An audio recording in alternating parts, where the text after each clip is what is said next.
is SMNI News Channel. Truth that matters.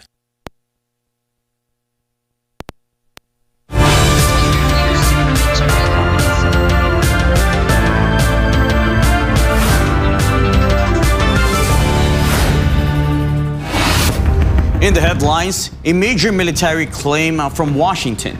Admiral Brad Cooper says U.S. forces have nearly wiped out Iran's navy, calling it a decisive turn in the conflict.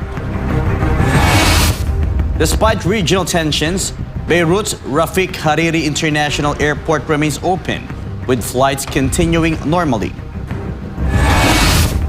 A landmark UN vote recognizes the transatlantic slave trade as a crime against humanity, but mass abstentions from Western nations triggered sharp criticism from Ghana. Russia is redrawing its energy routes, prioritizing supplies to neighboring countries amid Middle East market turbulence. The European Commission has dropped a planned April proposal to ban Russian oil imports as the bloc reassesses energy security. Miley Cyrus marks 20 years since Hannah Montana, reviving her iconic blonde look and igniting a wave of nostalgia online. I'm Franco Baranda. Newsline World starts now.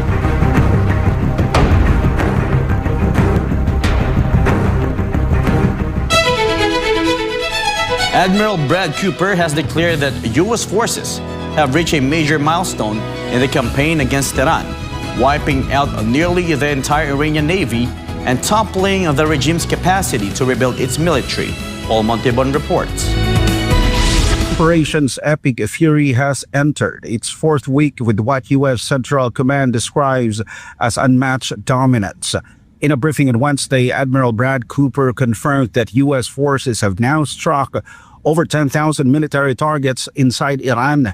The relentless aerial campaign, featuring B-52 bombers delivering up to 70,000 pounds of munitions per mission, has effectively dismantled Iran's ability to project power beyond its borders. According to CENTCOM's latest operational assessment, 92% of the Iranian Navy's largest vessels have been neutralized, while drone and missile launch rates have plummeted by more than 90%. U.S. forces have struck more than 10,000 military targets. In fact, we hit the 10,000th Iranian target just hours ago. And if you combine what we've accomplished with the success of our Israeli ally, together we have struck thousands more, clearly demonstrating that we're stronger together. Our precision strikes have overwhelmed Iranian air defenses, and our combat flights over Iran are having tangible effects. Here are a few examples. For decades, Iranian warships have roamed regional waters, threatening and harassing global shipping. But those days are over because we've now destroyed 92% of the Iranian Navy's largest vessels. This strategy has shifted from immediate degradation to permanent elimination of Iran's military industry. Admiral Cooper revealed that over two-thirds of Iran's missiles, drone, and naval production facilities have been destroyed. The goal, according to the Admiral, is to completely eliminate the regime's wider military manufacturing apparatus to prevent them from proliferating technology to regional proxies. Despite the intensity of the conflict, which began on February 28 and has since expanded to include Hezbollah in Lebanon, CENTCOM maintains that U.S. combat capability continues to increase while Iran's declines. As we've highlighted previously, Iran's drone and missile launch rates are down by more than 90%, meaning their ability to attack American forces and regional neighbors is drastically reduced. And not only have we significantly degraded Iran's naval, drone, and missile capabilities, we've also removed the regime's ability to rebuild them. With over 10,000 combat flights now logged over Iranian skies, the U.S. maintains total air superiority. As the 5-day deadline for the total resolution mentioned by President Trump hangs in the balance, the military reality on the ground suggests that the epic fury is far from over. Reporting for Newsline World, this has been Paul Montebon, SMNI News. Protesters in Japan have taken to the streets, voicing anger over government policies, fears of an oil shortage, and the country's diplomatic stance with the United States. Carla de la Peña tells us more. Japanese demonstrators gathered holding lights and signs reading "No War" as criticism mounted against the administration of Prime Minister Sanae Takaichi. Protesters accused the government of failing to protect its citizens and not being transparent about a looming oil shortage that could impact daily life. Others criticized what they described as selective public appearances by the Prime Minister, alleging she avoids difficult situations requiring accountability. 自分たちのことしか考えてない、国民を守ることを考えてない、もうすぐ日本だって石油が実際に足りなくなって国民の生活に影響が出てくることは明らかなのに、国民に向けてしっかり説明しない。特にこの首相の高市早苗は自分がこう歓迎される場所にだけ喜んでいって、自分が首相として説明をしないといけない。大変な立場のところはいつも逃げる。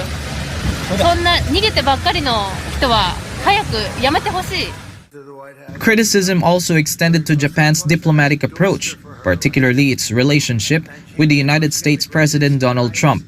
抱きつき外交が日本の首相であるということに対して恥ずかしくて、こんな首相を早く倒さなければいけないと私は思ってます。抱きつき外交なんていうことは一国の首相として国民に対して恥ずかしいと思わなくちゃいけないと思っております。Some demonstrators denounced what they described as overly friendly gestures toward U.S. leadership, warning that such actions are being normalized by the media. 平和と繁栄をもたらすのは、ドナルドさんだけだとか、おべっかい使ってね、こびってるっていうか、もう許せないです。でそれをね、メディアも批判しない。そういったのを抱きついたりね、トランプに抱きついたり、手なでなでしたり。ね、ああいったことをなんか普通に、報道されて鵜呑みする人もアメリカと仲良くしてるみたいに思う人もいるけどね、思ってしまうわけよ。分かんない人は。だけどそれはちゃんと見抜かないとダメです。許せないです。Protesters also voiced opposition to ongoing international conflicts, with some blaming the United States for escalating tensions. 石油問題もあるけども、やはりアメリカのね、結局トランプが戦争始めたんだからね、やめればそういう即収まると思うんだよね。だからやめさせると世界がね、そういう運動をね、世界中にからさ、トランプやめろと攻撃をね、それを大きな声出してやっていくってことはね、今必要だと思います。はい。イラン攻撃反対、戦争は全部反対。イランをなんでトランプが不意で勝手に攻撃したのか、それが許せない。だからイラン戦争じゃなくて、アメリカが勝手にイスラエルと一緒に始めてる戦争。Authorities have yet to issue an official response as demonstrations continue to highlight growing public frustration over domestic and foreign policy issues. Reporting for Newsline World, this has been Carlo de la Peña, SMNI News. Rafiq Hariri International Airport remains fully operational despite escalating military tensions, with officials dismissing reports of a shutdown as passengers continue to fly in and out of the Lebanese capital. More in this report from Prince Tripoli. Despite the heavy smoke seen over Beirut's southern suburbs this week, Rafiq Hariri International Airport remains a defiant hub of activity. On Wednesday, the airport recorded over 30 takeoffs and landings, primarily serviced by regional carriers. Airport CEO Halal Haidar confirmed that the facility has sustained no damage and is operating under high-level government instructions to keep Lebanese airspace open. The persistence of commercial flights comes as a surprise to many, following the killing of Iran's Supreme Leader Ali Khamenei and the subsequent entry of Hezbollah into the U.S.-Israeli conflict. نحن مطمئنين ان المطار ما حيصير له شيء. في تطمينات. نحن مطمئنين. نحن مرتاحين مع حالنا. ما حنشتغل بخوف. حنشتغل بعزيمة. Security at the terminal has been significantly heightened, leading some travelers to describe the airport as the safest location in the country. One passenger arriving from Syria even noted that they redirected their travel through Beirut, citing the reliability of Middle East airlines compared to other regional options. While the Lebanese Health Ministry reports that the latest hostilities have claimed over 1,000 lives, the Civil Aviation Authority continues to deny rumors of a total airspace blockage. بصراحة المطار أأمن شيء بصراحة بلبنان يعني. إذا بدك تيجي تتهجر تعال على المطار قد ما هو كثير أمان وما بتحس إنه في حرب. أنا هلا طاير على اسطنبول يعني عرفت؟ وبالعكس كثير رواق ومسهلين له للواحد يعني خصوصا الميدل ايست يعني عرفت؟ As Operation Epic Fury continues to target Iranian infrastructures across the region, the maintenance of these civilian air bridge remains vital for the 1 million Lebanese currently displaced by the war. For now, the upcoming flights board in Beirut remains active, serving as a rare symbol of normalcy in a region under fire. Reporting for Newsline World, this has been Prince Tripoli, SMNI News. Sheikh Thayab bin Mohammed bin Zayed Al Nahyan has offered condolences to the family of a Moroccan civilian contractor martyred during an Iranian missile strike in the Kingdom of Bahrain. This report from Jane Kadnita. Sheikh Thayab bin Mohammed bin Zayed visited the Al-Wathba Majlis in Abu Dhabi on Wednesday to pay his respects following the death of Mohammed Aznivla, a Moroccan national and civilian contractor for the UAE Armed Forces. Aznivla was killed during a routine mission in Bahrain. The UAE Ministry of Defense confirmed that the blatant Iranian attack also injured 5 other ministry personnel. The strike is a part of a widening regional conflict that erupted following the joint U.S.-Israeli operations against Iran on February 28. Tensions have reached a breaking point since the reported killing of Iran's Supreme Leader Ali Khamenei and the subsequent intervention of Hezbollah. With the Strait of Hormuz closed and oil prices surging above $100 per barrel, the civilian toll on the Gulf continues to mount. Sheikh Thayab expressed sincere condolences and heartfelt sympathy to the Aznivla family, and the UAE maintains its defensive posture against what it describes as erratic and unjustified aggression. This has been Jane Kadnita, Global Citizen Correspondent, reporting for Newsline World. The skies over Tel Aviv were filled with thousands of crows on Tuesday in a dramatic scene that quickly went viral and sparked widespread reactions online. The large flocks of birds circling above high-rise buildings, including the iconic Azraeli Towers, creating what some describe as an eerie spectacle.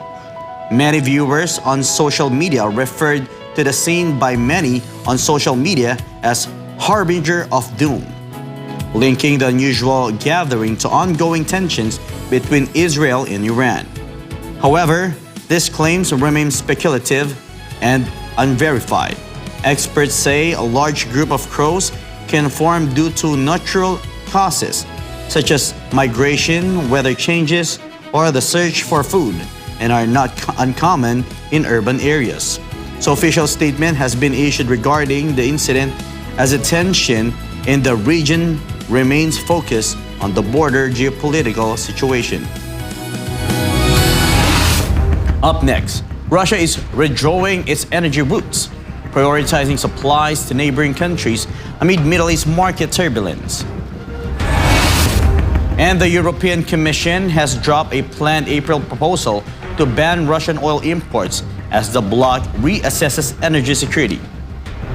More news when Newsline World returns.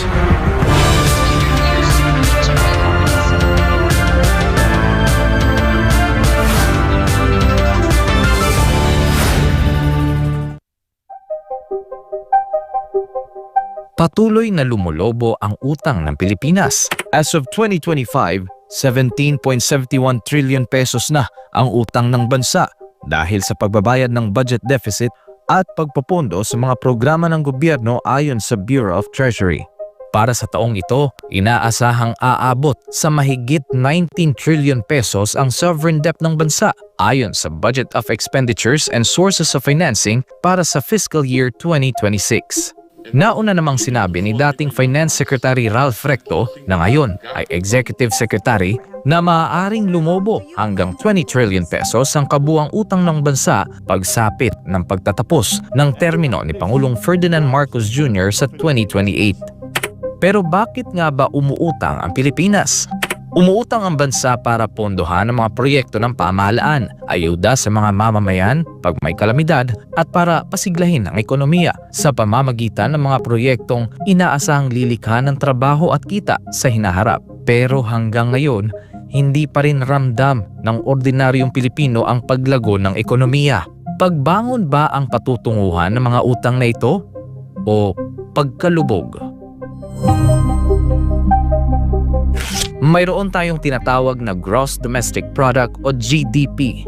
Ito ang halaga ng serbisyo at produkto na nagawa sa bansa. Noong 2025, bahagyang tumaas sa 5.4% ang GDP growth rate sa first quarter. Tumaas sa 5.5% noong second quarter. Bumaba naman ito sa 3.9% sa third quarter. At bumulusok pa ito sa 3.0% sa huling kwarter ng 2025. Sa kabuuan, bumagal ang paglago ng GDP ng Pilipinas sa 4.4% noong 2025, mas mababa kumpara sa 5.7% na naitala noong 2024. Kung ganito ang takbo na ekonomiya, sapat ba ang kinikita ng bansa para pasanin ang lumalaking bayarin sa utang? Meron tayong tinatawag na debt servicing. Ang debt servicing ay malaking bahagi ng national budget na ginagamit para bayaran ang utang ng bansa. Kabilang dito ang principal amortization at interest payment. Sa 2026 budget, 950 billion pesos ang inilaan sa interest payment at 1.055 trillion pesos para sa principal amortization, kaya ang kabuang debt service para sa 2026 ay umaabot sa 2.005 trillion pesos. Mungkahin ng isang kongresista na si Congressman Leandro Leviste, bawasan ang government spending dahil kung patuloy na lumaki ang utang ng bansa ay mahirapan na tayong makabayad. Ayon sa ekonomista, kung titingnan ng GDP, makikitang malayo ito sa target na 5.5% to 6.5% growth rate ng Philippine Development Plan. Kung makikita ninyo, ang paglago ng ating ekonomiya ay kulelat na tayo. Naungusan pa tayo ng Laos, ng Cambodia, mga kababayan. Ang Cambodia nasa 6% yung kanilang growth ng third quarter. Tayo ay nasa 4% lang.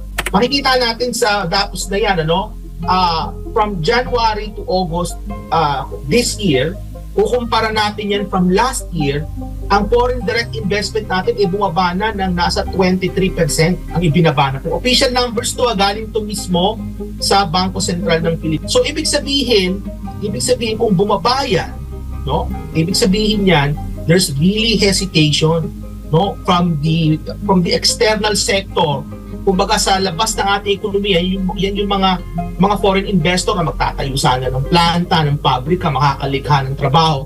You will see the hesitation kasi makikita mo, ang laki ng ibinaba, that is about 23%, then that's substantial. Yung 23% na yan, hindi natin alam kung ilang libong trabaho ang nawala sa atin. Aniya, kung hindi matutugunan ng pamahalaan ang patuloy na pagbaba ng ekonomiya, ay mas lalala pa ang sitwasyon dahil magtataas ang pangunahing bilihin na agad na mararamdaman ng mga ordinaryong Pilipino. Idagdag pa natin ang maingay na issue ng korupsyon sa gitna ng mga anomalya sa flood control at hindi matapos-tapos na ulat ng irregularidad sa national budget. Ayon sa ekonomista, nawala ang tiwala at kumpiyansa hindi lang sa foreign investors pati na ang mga lokal na negosyante dahil sa korupsyon. Paggarapalan na talaga yung korupsyon, nakaka-turn away na po yan ng mga foreign investor. At sa palagay ko, itong nangyayari sa flood control, isa ito sa mga kumbaga parang tip of the iceberg, in terms of yung sa totoong sitwasyon ng graft and corruption dyan sa Pilipinas. From the point of view of foreign investors, nakakabahala ito kasi nakakabawas ito sa kanilang tubo. Marami na nag-pull out. Actually, kasi nga kumababa ang business confidence at saka, corruption scares away investors. Bakit? kasi it increases the cost of business. Syempre, manghihingi ng lagay yung mga people that they deal with in government. If I'm an investor, asan ang ROI ko? Asan ang return on investment ko? Wala, di ba? So I would rather invest in other countries where I can make more money and it will be easier for me to do business in those countries. Pag walang masyadong nag-invest, wala rin masyadong trabaho. So pag walang trabaho yung mga tao, there's a higher incidence of poverty. Panawagan naman ng ilang business groups ang reformang magpapalakas sa kumpiyansa ng mga mamumuhunan, magpapahusay sa transparency at magtitiyak ng maayos na pulisiya, partikular na ang agarang reforma sa turismo upang muling buhayin ang industriya at suportahan ang ekonomiya ng bansa. Pero may mga negosyante na nagsasabing wala ng pag-asa pang makabawi ang ekonomiya ng bansa sa tindi ng kahihiyan ngayon sa pamahalaan. Mahirapan tayo. Maski na suportahan pa military itong administrasyon ni Bongbong Marcos, mahirap na dahil yung foreign investment sobrang baba, hindi magtali ang ekonomiya eh. 2 trillion pare ang binabayaran natin every year sa 17 trillion na utang na natin. Pataas pa ng pataas. Wala na mangyayari sa atin dyan. Maski suportahan pa military siya, bagsak tayo. Samantala ngayong taon, ayon sa Marcos administration, tututukan daw nila ang big bold reforms na layuning maibalik ang kumpiyansa ng mga mamumuhunan sa bansa dahil sa epekto ng issue ng korupsyon. Para sa mga ordinaryong Pilipino nagbabayad ng buwis, may pag-asa pa ba talagang makabawi ang ekonomiya ng bansa kung patuloy ang kaliwat ka ng aligasyon ng korupsyon sa gobyernong ito?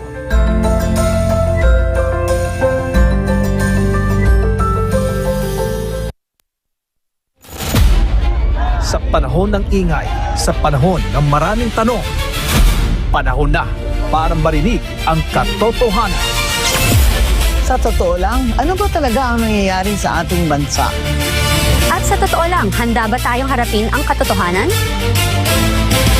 Sa totoo lang, dito walang iwasan, walang paligoy-ligoy, diretsong usapan. Sa totoo lang. Sa SMNI.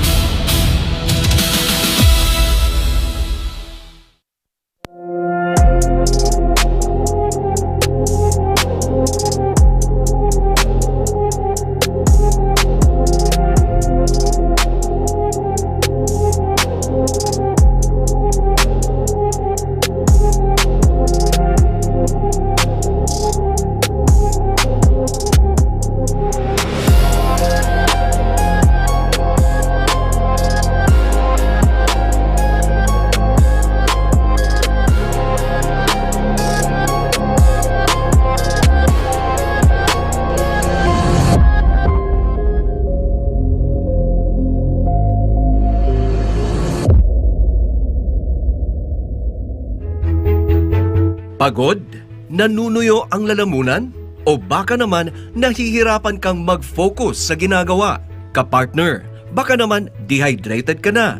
Ang katawan natin ay binubuo ng halos 60% hanggang 70% na tubig. Kung walang sapat na hydration, parang sasakyang walang gasolina ang ating katawan, hindi makakaarangkada. Bakit nga ba mahalaga ang tamang hydration?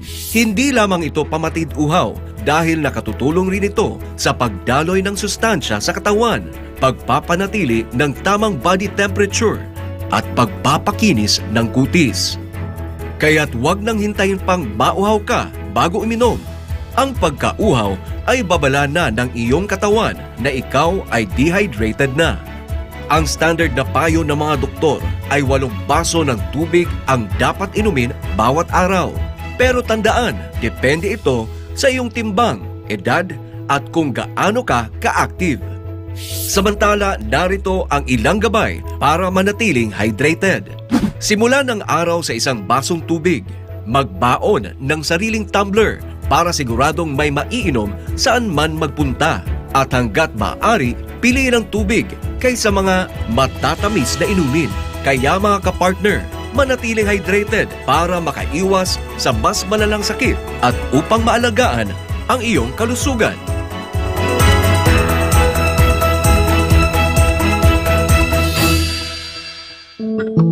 Madalas ka bang napapasobra sa pag-scroll sa phone mo kahit puro masasamang balita ang nakikita mo? Isipin mo ito. Nakahiga ka na sa kama, nagche-check lang ng phone bago matulog. Tapos, hindi mo na malayan, ilang oras ka na palang nagbabasa at nanonood ng mga balita tungkol sa digmaan, sakuna, politika, at lahat ng masasamang nangyayari sa mundo. Nakakaramdam ka na ng kaba at pagod, pero tuloy mo pa rin ang scroll mo. Ang tawag dyan ay doom scrolling. Ito ang habit ng paulit-ulit na pagtingin sa mga negatibo o nakakadepress na content tulad ng digmaan, krimen o problema sa mundo. Nakaka-stress pero hindi mo pa rin mapigilan.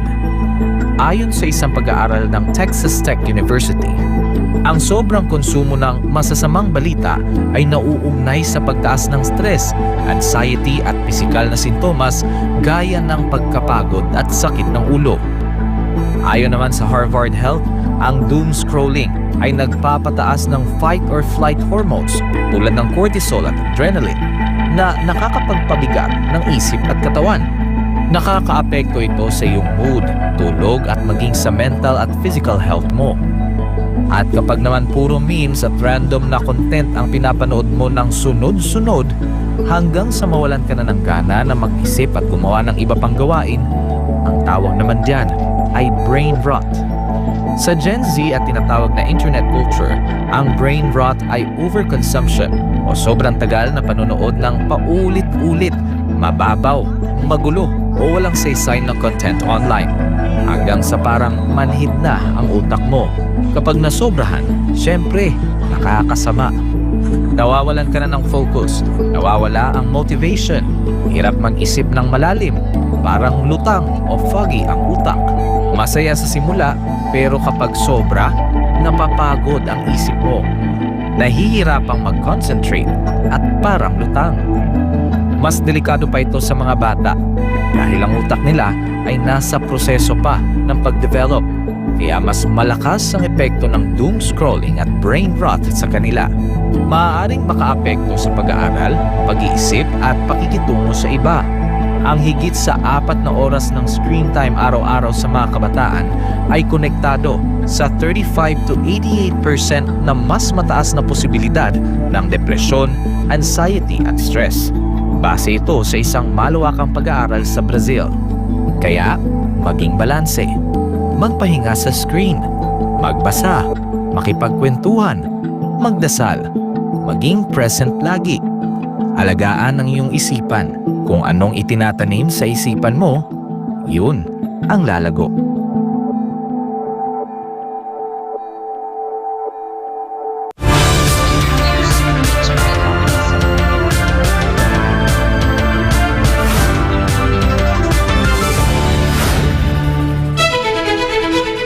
A landmark UN resolution recognizing the transatlantic slave trade as the gravest crime against humanity has passed overwhelmingly, but with massive abstentions from the West, and Ghana's foreign minister is not holding back.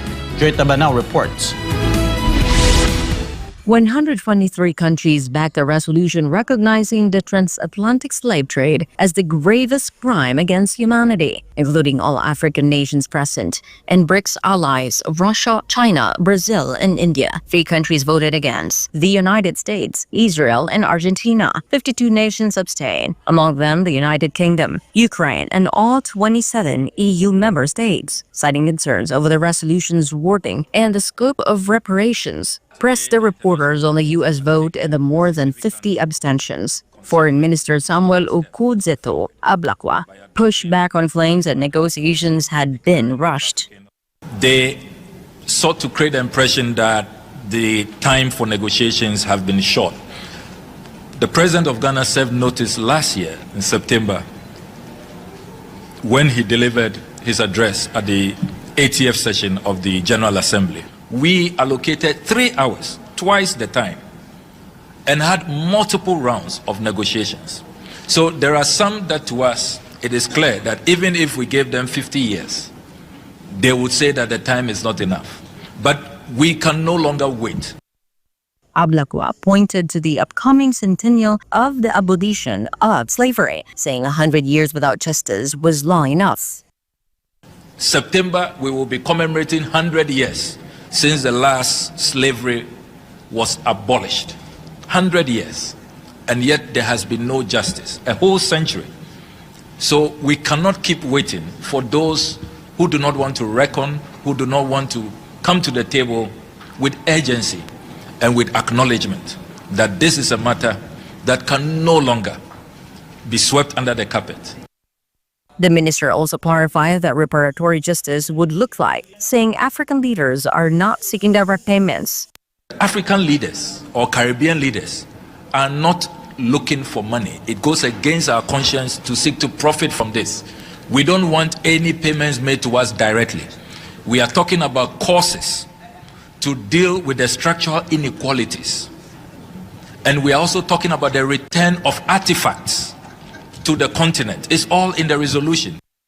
Ghana tabled the resolution on March 25th, the UN's International Day of Remembrance of the Victims of Slavery and the Transatlantic Slave Trade, to formally demand reparatory justice for the slave trade. The observance marks the date in 1807 when Britain passed the abolition of the Slave Trade Act, remembering the millions of men, women, and children trafficked over the 400-year history of the transatlantic slave trade. This has been Toy Now, your global citizen correspondent reporting for Newsline World. Brazilian President Luiz Inácio Lula da Silva has unveiled a massive 5.6 billion reais investment in urban mobility, marking a strategic alliance with Chinese rail giant CRRC to modernize Brazil's infrastructure. More on this from Joy Tabanao. President Lula attended the presentation of a new manufacturing plan by the Chinese company CRRC in Sao Paulo on Wednesday, where he announced an $800 million injection into urban mobility projects. The center of the deal is the implementation of medium-speed trains capable of reaching 150 kilometers per hour, designed to revolutionize connectivity in the region. Lula emphasized that the partnership is built on the transfer of technology, stating that Brazilian workers will travel to China for training, while Chinese experts assist in establishing Brazil as a hub for railway knowledge. É muito importante para o Brasil fazer parceria com países que queiram trazer para o Brasil tecnologias que o Brasil ainda não domina. Porque isso significa que a gente vai ter que ter trabalhadores e trabalhadoras bem formados. Certamente muita gente dessa empresa vai à China fazer curso de aprendizagem e aperfeiçoamento.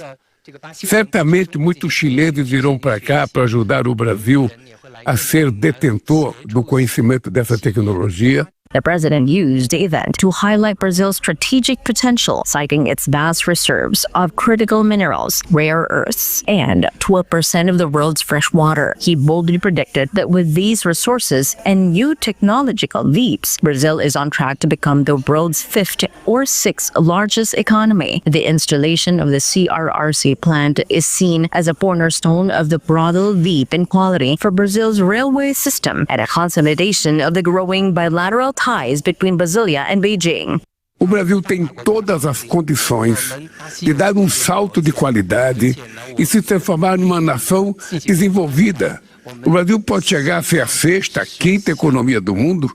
Nós temos território, nós temos população, nós temos presente que a natureza nos deu, nós temos muitos minerais críticos, nós temos muitas terras raras, nós temos 12% da água doce do mundo, nós temos a maior floresta tropical do mundo. Ou seja, nós temos tudo que o mundo precisa. Só basta a gente ter coragem de acreditar no Brasil e fazer as coisas acontecerem. As the global landscape remains fractured by energy crisis and conflict, Lula's hand-in-hand approach with China offers a stark contrast, focusing on industrialization and workforce development as the primary engines for Brazil's future sovereignty. This has been Joy Tabanao, your global citizen correspondent reporting for Newsline World. Russia says it is rerouting its energy supply chains in response to the Middle East crisis, prioritizing shipments to its closest neighbors. Gratero Omori reports. Russia's Energy Minister Sergei Chiviliv made an announcement in Moscow, saying it is clear to Russia and to everyone else that any supply chain could now be at risk. He added that Russia was reviewing its energy supply chains and would prioritize supplies to its closest neighbors, those sharing a border with Russia, where there are fewer risks. Moscow was also reviewing other logistics for oil product supplies. Chiviliv added that Russia was actively pursuing new contracts with Asian countries and said Moscow's relationship with Iran carries great potential and would continue despite the ongoing conflict. This has been Gratero Omori, your citizen correspondent, reporting for Newsline World. The European Union has shelved for now a planned proposal to permanently ban Russian oil imports. The European Commission will not submit the legislative proposal as scheduled on April 15, according to the bloc's latest legislative agenda released recently. The proposal, first introduced in June 2025, had aimed to phase out direct and indirect imports of Russian pipeline gas and liquefied natural gas by the end of 2027, while also completely halting Russian oil imports. The delay comes as escalating tensions in the Middle East have sent oil and gas prices on a volatile run, with rising energy costs now threatening to push inflation higher and cloud the Eurozone's growth prospects, leaving households and businesses bracing for a difficult year ahead.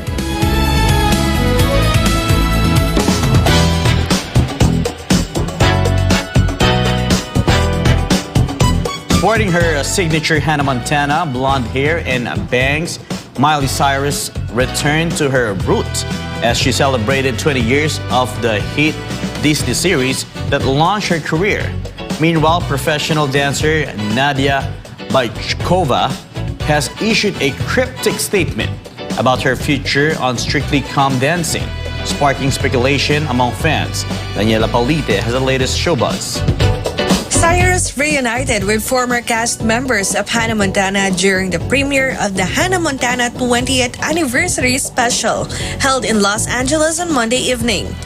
The event marked a nostalgic milestone for fans as the show that transformed Cyrus into a global pop star continues to leave a lasting impact on pop culture.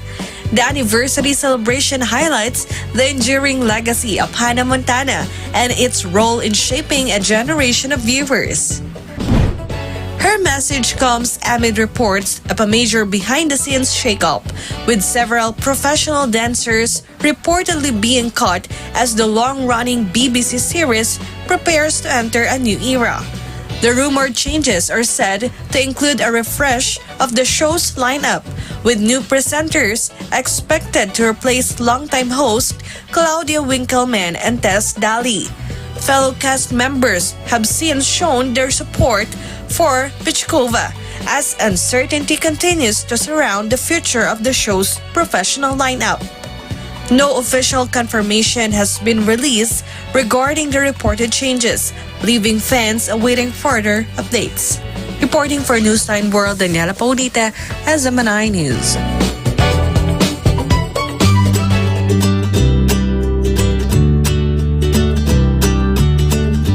A decade after a remarkable act of courage and solidarity, residents of Almaty have been commemorated with a new art installation celebrating the human chain that saved a dog from Ocean River in 2016.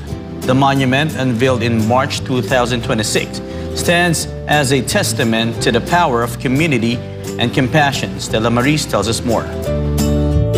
On a chilly day in 2016, ordinary citizens of Almaty witnessed an extraordinary scene when a dog was trapped in the swift currents of the Siren Reservoir.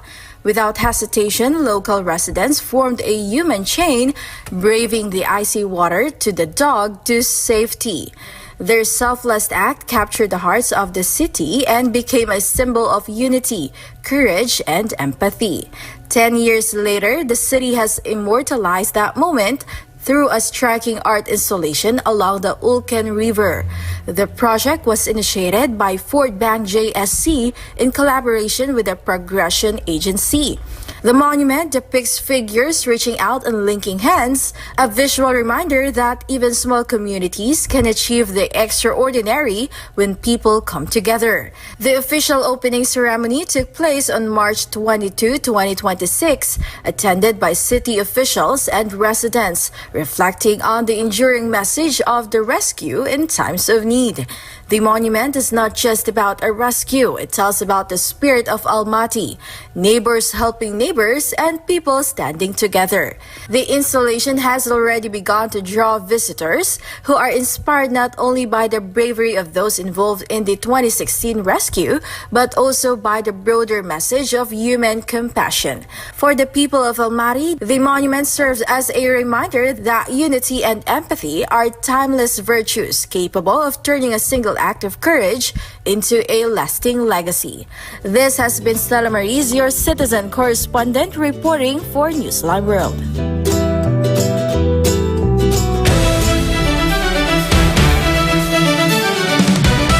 In the latest sports updates, athlete McGrath captured the slalom crystal globe at the 5th Alpine Skiing World Cup, completing an emotional comeback just weeks after a heartbreaking moment at Olympics.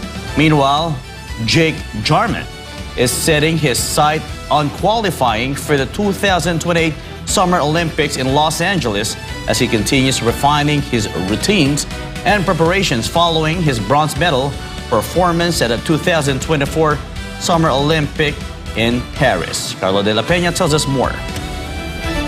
At the closing stage of the FIS Alpine Skiing World Cup season, athlete McGrath completed an emotional comeback by securing the slalom crystal globe. The victory marked a powerful turnaround following a difficult period after the Milano Cortina 2026 Winter Olympics. He had been leading the slalom event before missing a gate in the final run, a moment that ended his Olympic medal image of him celebrating in the snow with a crystal globe in hand.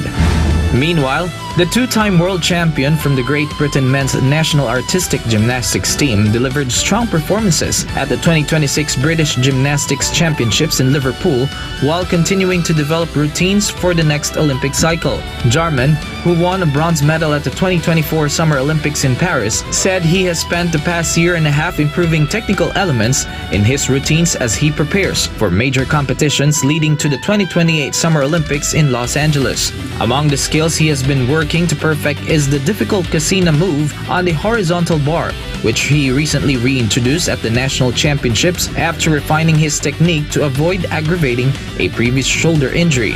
The upcoming 2026 World Artistic Gymnastics Championships in Rotterdam will be crucial for Olympic qualification, with the top 3 teams in both the men's and women's events earning early spots for the Los Angeles Games. Jarman says he hopes to compete with full difficulty routines at the 2026 Commonwealth Games in Glasgow if selected, using the competition as preparation for the World Championships later in the year. Despite the pressure of elite competition, Jarman emphasized that enjoying the sport helps him stay calm and perform with confidence on the biggest stages.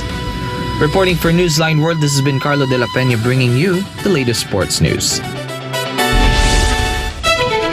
And before we end, may be inspired with the words of the sun.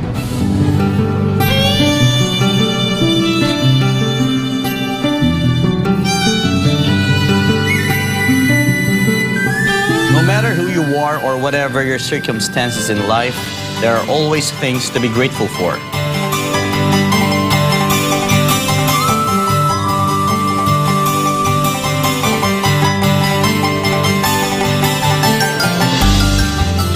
And that's all for this edition of Newsline World. For God and my beloved country, the Philippines, I am Franco Baranda. Thank you for watching. Goodbye.